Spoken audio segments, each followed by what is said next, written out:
پہنیں گے؟ جائیے فوراً اسے دفن کیجیے. پہلے جوتی دفن کی, بعد میں دلہے کو دفن کیا.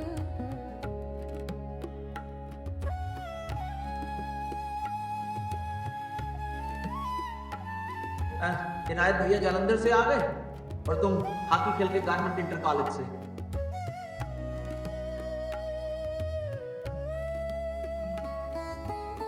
دیکھ رہے ہو, تم رو رہے ہو, یہ سب ہنس رہے ہیں.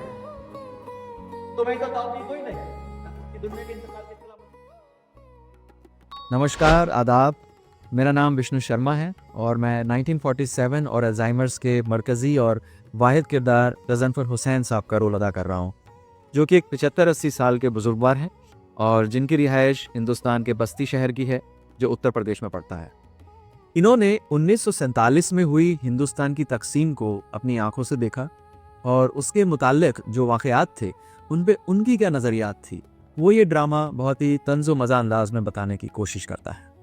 بطور کردار وہ بہت ظریف تھے اور اہم بات یہ ہے کہ وہ الزائمرز کے بھی مریض تھے، جس کی وجہ سے وہ اپنے زمان اور مکان کے حس کھو بیٹھے تھے.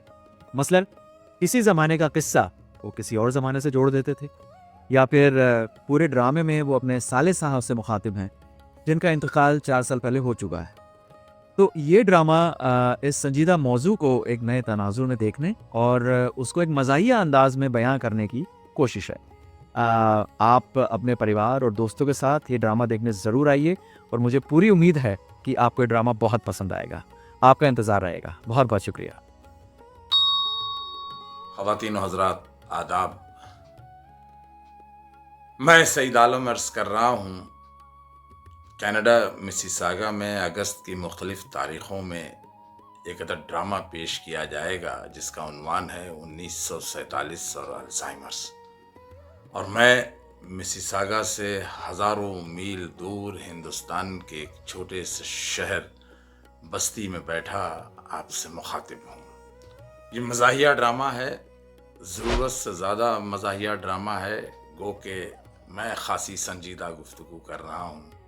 اس ڈرامے کا تعلق اسی شہر سے ہے جس شہر سے میں آپ سے مخاطب ہوں، یعنی بستی سے، اور اس کا واحد کردار غضنفر حسین کا تعلق بھی اسی شہر سے تھا، جو بڑی ذی علم شخصیت تھی، کیونکہ وہ میرے دادا تھے.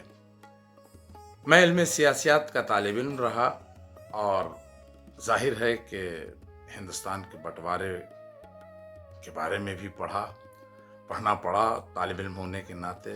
لیکن جو میرے مشاہدات ہیں وہ یکسر مختلف ہیں، جو کہ میں نے کتابوں سے جو علم حاصل کیا اس سے. اسی کشمکش کا نتیجہ ہے یہ ڈرامہ 1947 اور الزائمرز.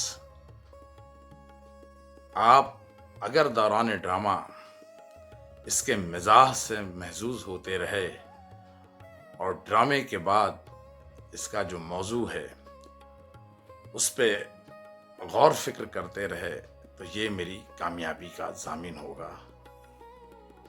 اس پیغام کے ساتھ کہ اسے ضرور دیکھیے.